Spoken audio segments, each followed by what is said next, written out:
A half second. That is all it takes. Studies in telecommunication psychology have actually shown that a delay of just 500 milliseconds on a video call makes people subconsciously perceive you as less friendly. Wow. Yeah, less focused and less competent.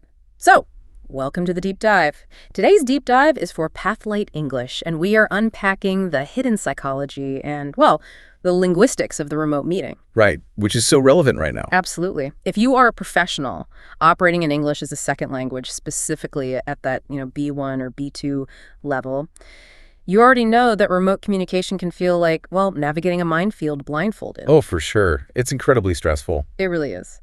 So to help with this, we are going to look at a highly specialized language guide today. It gives you the exact tools to not just survive, but, actively dominate the modern video call. And the anthropological reality behind that 500 millisecond delay statistic you mentioned, it's genuinely fascinating, and it kind of sets the stage for everything we are going to explore today. Right. Tell me more about that. Well, human brains have evolved over hundreds of thousands of years to require immediate synchronous feedback. So when we communicate around a physical campfire, or, in a traditional boardroom, we are constantly analyzing micro-expressions. Yeah, reading the room, basically. Exactly. We overlap our murmurs of agreement. We create a shared, continuous rhythm.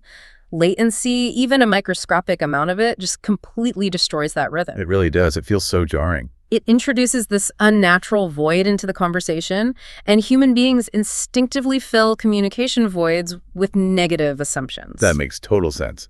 We assume the other person just isn't listening, or they don't care, or they simply do not understand. We assume the worst. And if you're an English language learner, that latency is your absolute worst enemy. Let's think about the cognitive load happening here.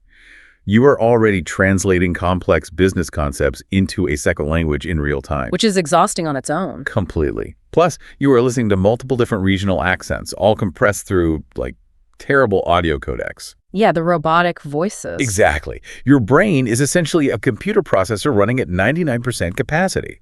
So when the technology glitches, you just don't have the mental bandwidth left to invent a perfectly polite, grammatically correct response on the spot. Which is precisely why the source material we are examining today is so incredibly valuable. We are strictly avoiding general workplace small talk in this deep dive. Right, no chatting about the weather. Exactly. We aren't discussing how to negotiate a salary or how to chat by the virtual water cooler.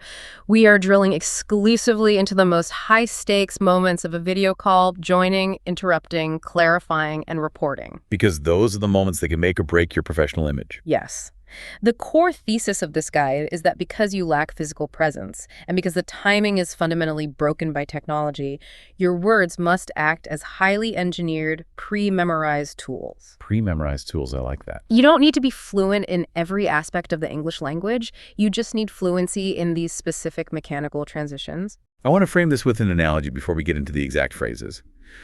Trying to have a complex, nuanced business discussion over a video call is sort of like trying to communicate through a slightly foggy window. Oh, that's a great way to put it. Right, because you can kind of see the person on the other side, but the edges are blurry. You cannot read the tension in their shoulders. You cannot see if they are, tapping their pen in frustration under the desk. The nonverbal data is just gone. Exactly.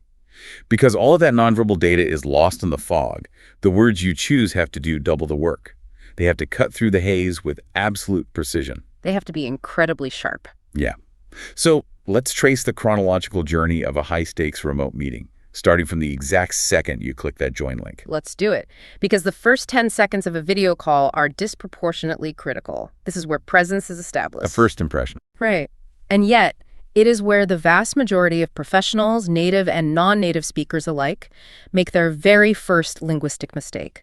They drop into the digital room, see a grid of silent faces staring back at them, and they simply say, hello, into the void. I do that all the time. It's such a natural instinct. You enter a room, you say hello. Of course.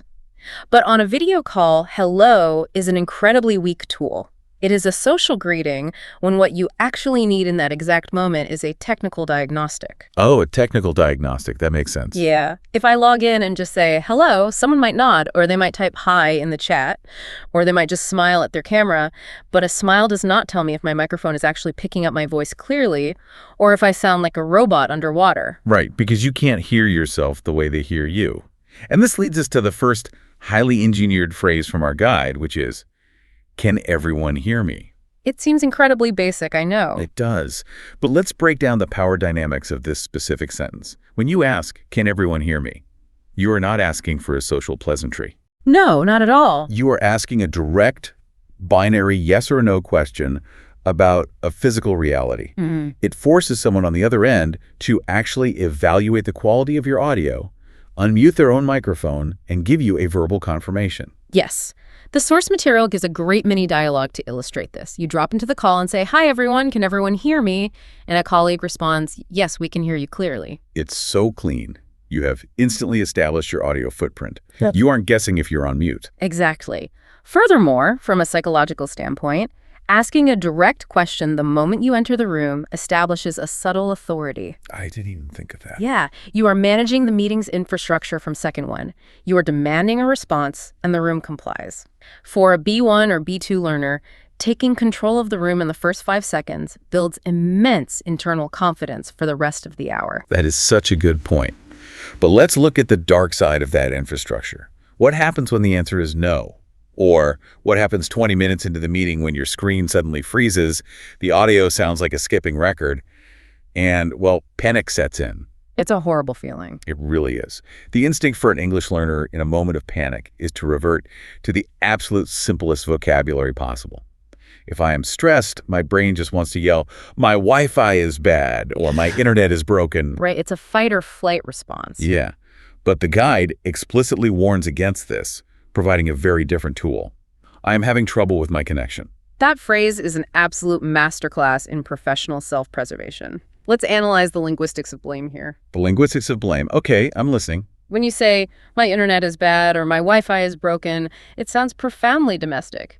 It evokes an image of a cheap router in your living room. Oh, wow. Yeah. It sounds like someone in the next room is downloading a massive file and stealing your bandwidth. Subconsciously, the other people on the call register this as a personal organizational failure on your part. It becomes a you problem. That is a terrifying realization. I mean, I am suddenly being judged on my home network setup. Exactly. My internet is bad. Yeah. Almost makes it sound like I forgot to pay my broadband bill this month. It completely strips away the professional veneer. Precisely. Now, examine the alternative, I am having trouble with my connection. The word connection performs a brilliant sociolinguistic trick. How so? Well, a connection is an invisible bridge that exists between 2 points. It requires infrastructure from both sides to maintain. By blaming the connection, you are elevating the glitch from a personal, domestic failure to a shared enterprise-level infrastructure issue. That is so subtle, but so powerful. You are no longer a disorganized person with bad Wi-Fi. You are a calm professional dealing with an unfortunate systemic anomaly. You are literally shielding your professional reputation through vocabulary selection. I mean, if the project manager says, your audio's cutting out, we missed that last point, and you respond with, sorry, I am having trouble with my connection, you have completely neutralized the blame. Exactly. You've identified the technical culprit, and you haven't lost an ounce of credibility. It is a protective barrier for your personal brand. And that protective barrier is especially crucial for non-native speakers who already battle the unfair perception that a lack of linguistic fluency equates to a lack of professional competence. Which is so unfair, but true. You have to aggressively protect your competence triggers. Using precise, elevated language during a technical failure is a massive competence trigger. Okay, so we've successfully joined the call. We've forced the room to confirm our audios is working, and we know exactly how to clinically describe a technical failure if one happens. But now the real challenge begins. The meeting itself. Right. The meeting is flowing, the digital traffic is moving fast, and you realize you need to speak. In a physical conference room, this is easy. You just lean forward in your squeaky leather chair, you take a sharp, visible breath, you make direct eye contact with the speaker. And the speaker naturally winds down their point to let you in. Exactly. Yeah. But on a video call, all of those cues are gone. We call this the problem of the digital collision. Because of that latency we discussed earlier, by the time you realize there is a pause in the conversation, physically click the unmute button and begin to speak, the original speaker has already started their next sentence. It's the worst. You end up crashing into each other. Yes. Then you both stop, apologize, and a horrible, awkward dance begins where no one knows who should go next. No, you go ahead. No, sorry, you go. Okay. It's so painful. And for a B1 or B2 learner, that awkward collision is often so agonizing that they choose the alternative total silence. They just sit there, mute, for the entire hour. Which is a huge loss for the team. It is. I want to address the cultural context here, too. In many global cultures, interrupting a superior or a senior colleague is considered a profound breach of professional etiquette. It is deeply disrespectful. Very true. But the guide we are analyzing suggests that in standard Western, English-speaking corporate environments, the rules are fundamentally different. That is a vital distinction to make. In high-context cultures, silence is often a sign of deep respect and active listening. But in low-context, Anglo-American corporate cultures, silence is frequently interpreted as a lack of engagement, a lack of preparation, or a lack of value. Right. If you aren't talking, they think you have nothing to contribute. Exactly. In these environments, politely interjecting into a fast-moving conversation is actually viewed as a sign of leadership and ownership.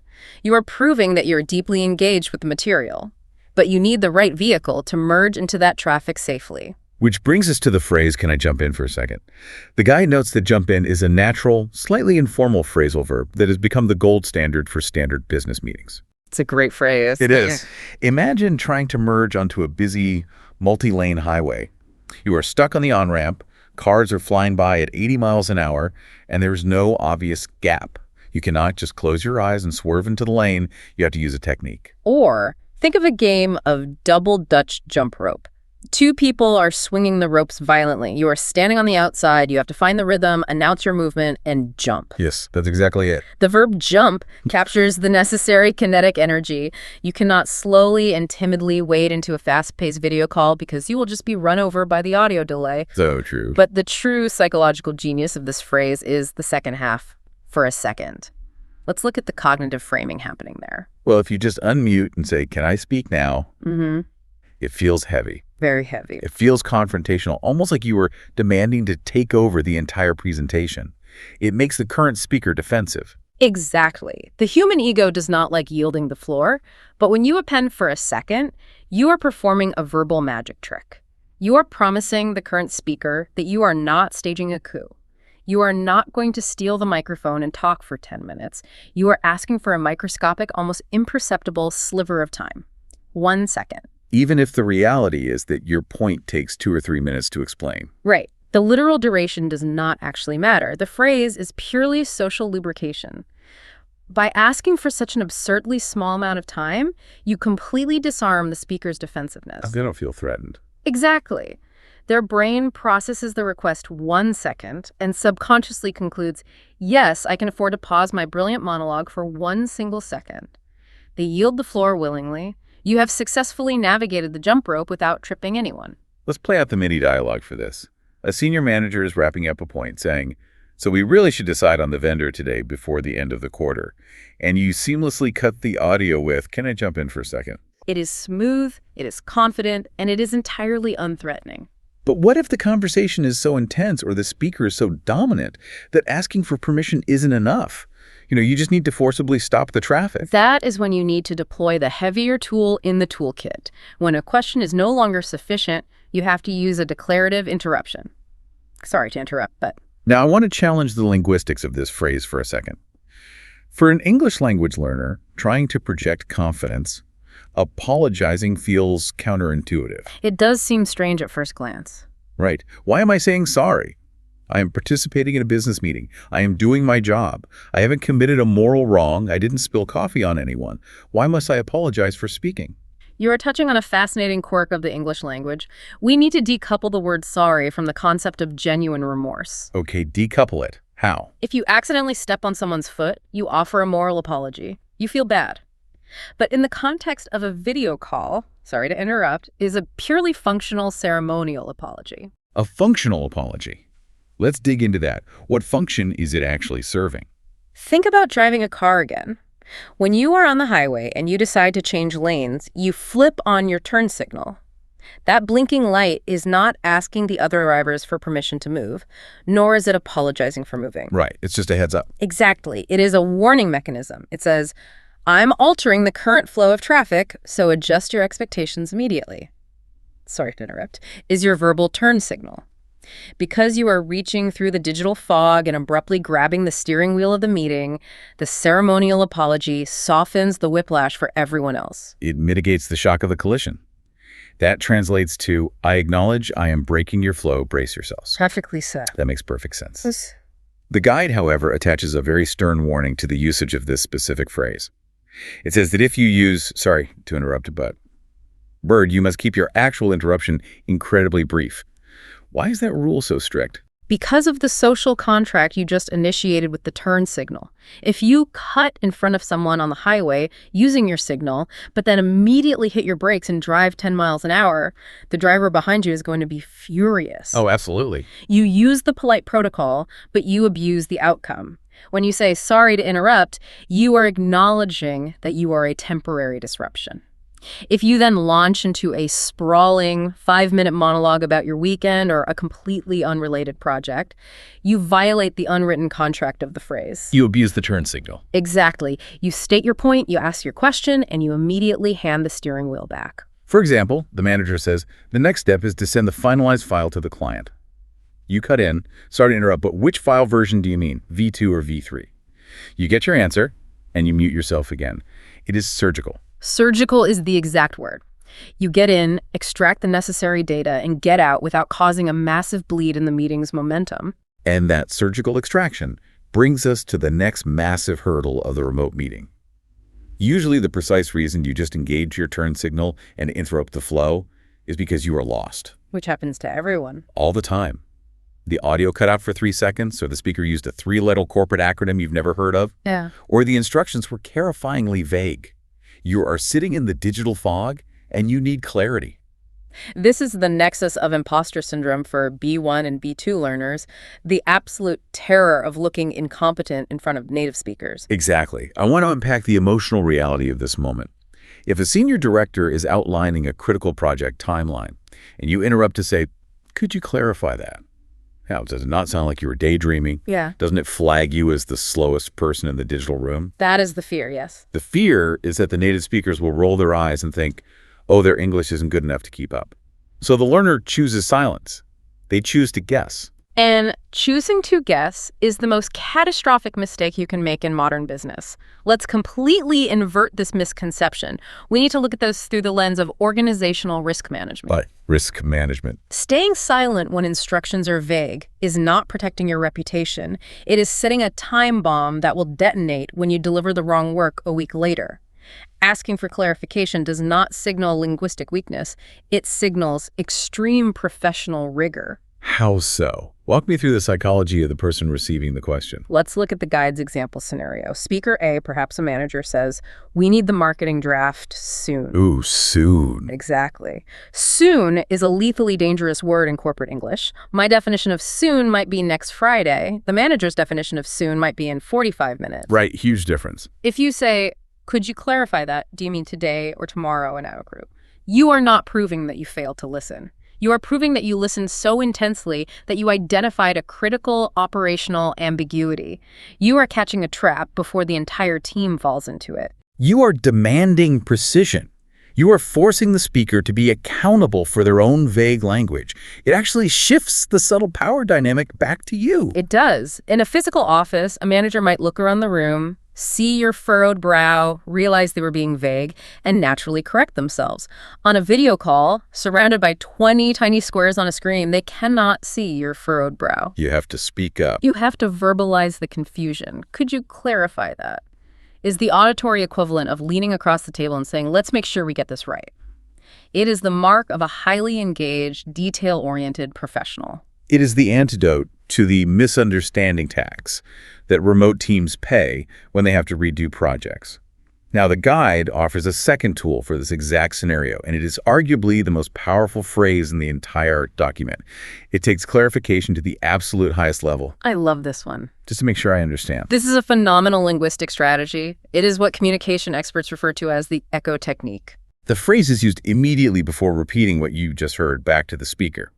The usage note explicitly states that this phrase actively prevents disastrous misunderstandings. The example sentence is, "Just to make sure I understand, we are sending the draft today." It creates an instant feedback loop. And the mini dialogue shows a high-stakes correction. Speaker A says, "We will review the documents after lunch." Speaker B interjects, "Just to make sure I understand, you want the draft sent to you before lunch." We need to talk about the concept of mental alignment. In any conversation, but especially across language barriers and digital lag, you have a picture in your head of what was just agreed upon, and I have a picture in my head. The probability of those two pictures matching perfectly is shockingly low. So true. The echo technique forces us to compare our pictures in real time. I love thinking of it as demanding a receipt for the conversation. If you buy a television, you don't leave the store without a receipt. If the TV is broken when you get home, the receipt is your proof of the transaction. If you don't use this phrase to summarize the meeting, you are leaving the digital room without a receipt. You are buying the misunderstanding with no return policy. That is a brilliant way to conceptualize it. You are generating a verbal receipt. But let's analyze why the framing device, the actual words, just to make sure I understand, is so critical. Why can't I just immediately repeat their words back to them? Right. If the boss says, "Review it after lunch," why can't I just say, "You want it before lunch"? Because that sounds aggressive. It sounds like you are interrogating them. Exactly. It feels like a cross-examination. It puts the speaker on the defensive. By prefacing the echo with, "Just to make sure I understand," you are taking the burden of potential ignorance entirely onto your own shoulders. You're playing the humble student. Yes. You are saying, "My comprehension might be flawed here. Please help me." It is a display of humility that paradoxically allows you to take total control of the alignment process. You present your understanding, and you give them a 3-second window to either confirm it or immediately correct it. If Speaker B is wrong, Speaker A immediately says, "Oh no, take your time. The end of the day is totally fine." You just invested 5 seconds of bravery to speak up, and you saved yourself 5 hours of panicked, unnecessary work trying to finish a draft before lunch. It is the ultimate preventative medicine for remote work. It really is. And again, to a native speaker's ears, this phrase screams competence.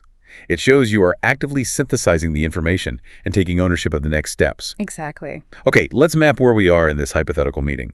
We joined seamlessly. We navigated the digital traffic to interrupt politely. We clarified the vague instructions and generated our verbal receipts. But eventually, the dynamic of every meeting shifts. You're no longer reacting to other people. The room falls silent. The spotlight swings entirely to you. The dreaded status update. Right. The project manager looks at your square on the screen and says, "So, what is the status of your deliverables?" You had to share an update. For many language learners, transitioning from active listening to active presenting is the most terrifying phase of the call. You are suddenly carrying the entire weight of the meeting's attention. The cognitive load spikes drastically. You don't want to ramble, but you also don't want to sound underprepared. The guide provides phrase number 7 to manage this exact transition perfectly. Here's a quick update. So simple, yet so effective. The usage note explains that deploying this phrase right before delivering your progress report immediately makes you sound highly organized. It is all about cognitive framing for the listener. I think of this phrase like creating a new folder on your computer desktop. If you just start throwing random files onto your screen, it is a chaotic mess. Nobody knows where to look. If you start answering the manager's question by immediately listing raw data, well, the numbers are up 10%, and I called the client in Berlin, but the server is acting weird. Your listeners' brains have to scramble to figure out the context. They get lost immediately. They are frantically trying to organize the data you're throwing at them. And because it's a video call, half of them were probably secretly checking their emails anyway. They weren't paying full attention until they heard their name or your project mentioned. Exactly. So when you say, "Here is a quick update," you are literally telling their brains, create a new folder. Label it update. Stop looking at your email, look at my square, and prepare to file the next 3 sentences I say into this folder. You are preparing their palate for the information. The example from the text is simple. Here's a quick update on the project. When Speaker A asks, Can you tell us where things stand? You don't panic. You deploy the macro. Sure. Here's a quick update. We also must analyze the immense heavy lifting being done by the word quick. Much like the phrase, for a second, minimize the interruption earlier, the word quick makes a subconscious promise to the executives on the call. Right, because time is money. In modern corporate culture, brevity is treated as a moral virtue. Executive time is the most expensive commodity in the room. When you promise a quick update, you are signaling profound respect for their time. You are assuring them that you are not going to drag them into the weeds of your daily struggles. You're going to be efficient, high-level, and professional. It is an illusion of brevity that guarantees their attention. If you promise it will be quick, they will actually listen to the whole thing. But this raises a very sensitive issue. What if your update isn't entirely positive? The bad news update. Right.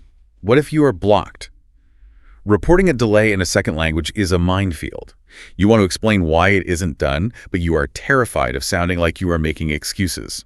Reporting a dependency without sounding defensive is an advanced sociolinguistic skill. If you get it wrong, you either look incompetent or you look like you are maliciously throwing a colleague under the bus. This brings us to the final phrase in our toolkit, designed specifically for this high-wire act. I am still waiting on one thing. The meaning provided is incredibly precise. You use this when one part of your work is not finished strictly because you need something else from someone else. It shifts the focus beautifully. The example sentence is, I am still waiting on one thing before I can finish. Speaker A asks, is the report ready? You answer, almost. I am still waiting on one thing. There is a critical, subtle linguistic distinction highlighted in the usage note here that we absolutely must dissect. The guide points out that in this specific corporate context, the phrase waiting on operates as a replacement for waiting for. Let's really push into that. Why make that substitution? From a textbook grammar perspective, waiting for is perfectly correct. I am waiting for the bus. I am waiting for the file. Why does waiting for fail in a corporate video call? It fails because of the psychological posture it implies. When you use the preposition for, you position yourself as a passive receiver. The action is coming toward you and you have zero control over it. Like you're just sitting there. Think of the play Waiting for Godot. The characters are completely helpless, sitting by a tree, waiting for someone who never arrives. If you tell your boss, I'm waiting for the data from the finance team, the subconscious image is that you are sitting at your desk, staring blankly at your screen, doing absolutely nothing, playing the victim. Oh, I see. It sounds deeply passive and often slightly defensive. Don't blame me, I'm just waiting. Wow. Yeah? It strips you of your agency. You sound helpless. So how does waiting on change that dynamic? Think about the preposition on. It implies position, pressure, or active service. A waiter waits on a table, right? They are actively managing the needs of the guests. In modern, agile corporate speak, waiting on has evolved to imply active dependency management. That's a great distinction. When you say, I am waiting on the finance team for the data, it suggests that you have already sent the emails, you have followed up, you are monitoring the situation, and you are ready to execute the second the data arrives. You are applying pressure. That is an astonishingly subtle sociolinguistic shift. Waiting for is a state of being. Waiting on is a state of action. If someone asks if the massive quarterly report is ready, and you just say, no, finance hasn't sent the numbers, you sound like a complainer. Exactly. But if you frame it the way the guide suggests, almost, I am still waiting on one thing, you are telling a masterful story of progress. The word almost defends your work ethic. It says, I have done 99% of my job.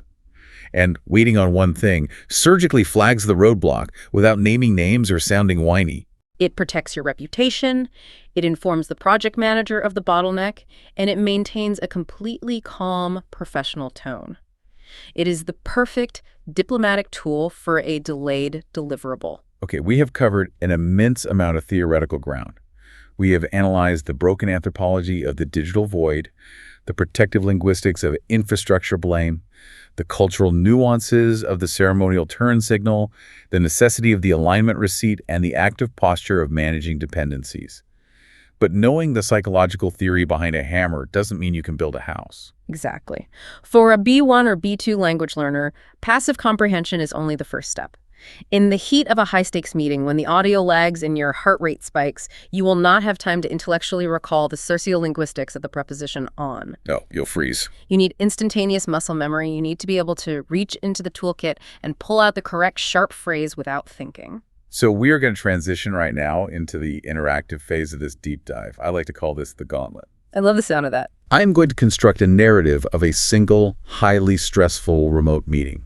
I will put you, the listener, directly in the hot seat across 5 distinct crisis moments. I will describe the scenario, and then I'm going to give you actual silence, a solid few seconds, to mentally retrieve the exact phrase we learned today. Form the words in your mouth. Say it out loud if you are driving or alone in your room. Commit to an answer before the expert reveals the perfect response and explains why the alternatives fail. This is where active recall cements the learning. Do not just wait for me to give the answer.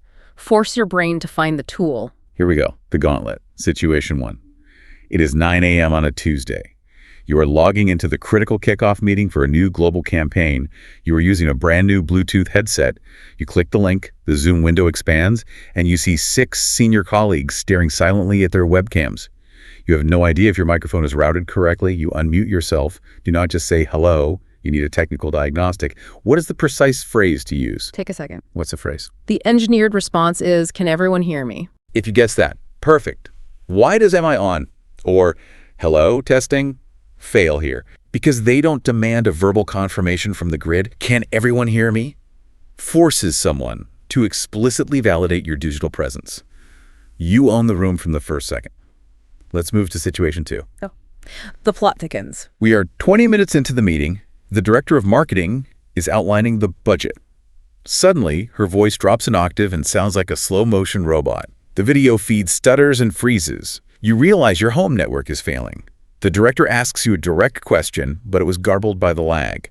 You need her to repeat it, but you must protect your professional reputation. You cannot sound like you have cheap equipment. What is the exact phrase to elevate this to an infrastructure issue? Think about the blame. What's the phrase? The protective response is, "I am having trouble with my connection." Excellent. Yeah. If you thought about saying, "my Wi-Fi is down," or "my internet is terrible today," remember the lesson on the linguistics of blame. We do not broadcast domestic failures. We identify shared technical glitches. "I am having trouble with my connection" keeps your competence shield completely intact. Very true. Situation 3.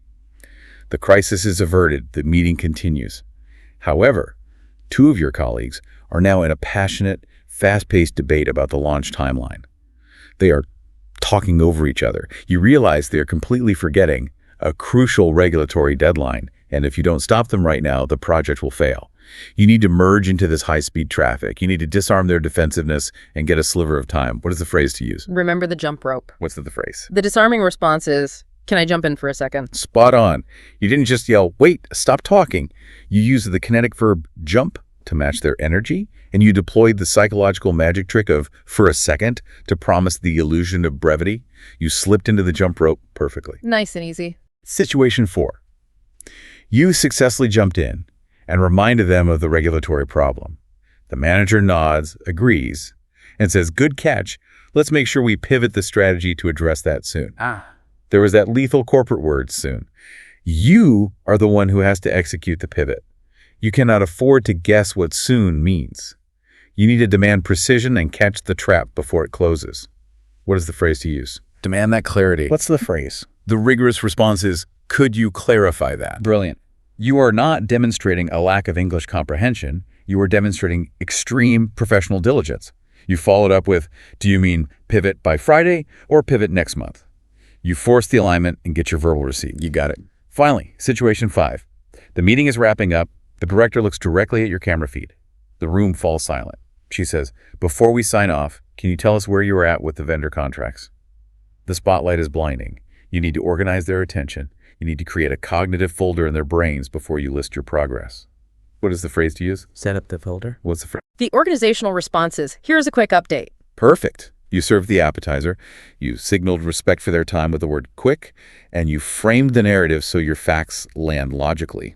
If you navigated all 5 of those scenarios successfully, you've effectively mastered the hardest mechanical moments of the remote work environment. If you internalize those responses, your anxiety levels before logging into a call will just plummet. You are no longer improvising in a second language. You are simply executing a proven strategy. Let's do a comprehensive recap of the entire toolkit we unpacked today. I'm going to read the complete list of all 8 phrases. Treat this as your final auditory checklist. Let the rhythm of these sentences sink into your memory. This is your cheat sheet. Number 1. Yeah. Can everyone hear me? Number 2. I am having trouble with my connection. Number 3. Can I jump in for a second? Yep. Number 4. Sorry to interrupt, but number 5. Could you clarify that? Number 6. Just to make sure I understand. Number 7. Here's a quick update. Number 8. I am still waiting on one thing. That is a phenomenal, robust toolkit. And the Pathlight English source text leaves us with a highly practical call to action, essentially a piece of homework for everyone listening. Ooh, homework. The instruction is this: practice a 30-second video call update using 3 phrases from this episode. And I want to stress, do not wait until your actual 9 a.m. meeting tomorrow to try this. Build the muscle memory in a safe environment. Where there's no pressure. Exactly. Open the camera app on your phone, stare at your own face on the screen, and practice stringing them together out loud. For example, look at the lens and say, "Can everyone hear me?" Great. Here is a quick update on the project. I am still waiting on one thing from legal.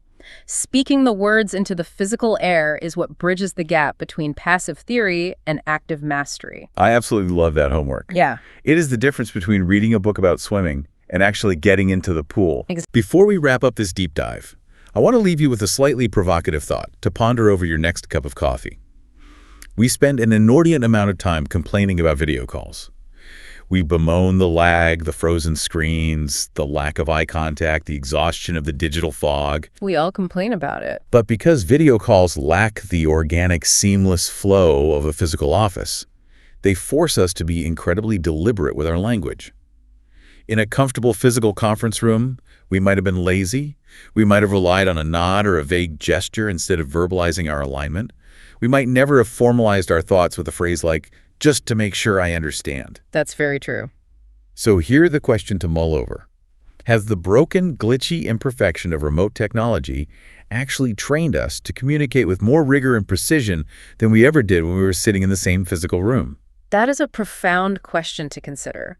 The history of human innovation shows us that sometimes the strictest constraints are exactly what breed the greatest discipline. The foggy window forces us to sharpen the knife. It really does. Think about that the next time you hear the chime of a meeting starting. Thank you so much for joining us for this deep dive. If you found this psychological and linguistic breakdown helpful, and you want to continue mastering the hidden nuances of the language, please remember to subscribe to the Pathlight English channel. We are completely dedicated to bringing you the most practical, insightful tools to accelerate your English journey. Until next time, stay sharp and keep jumping into the conversation.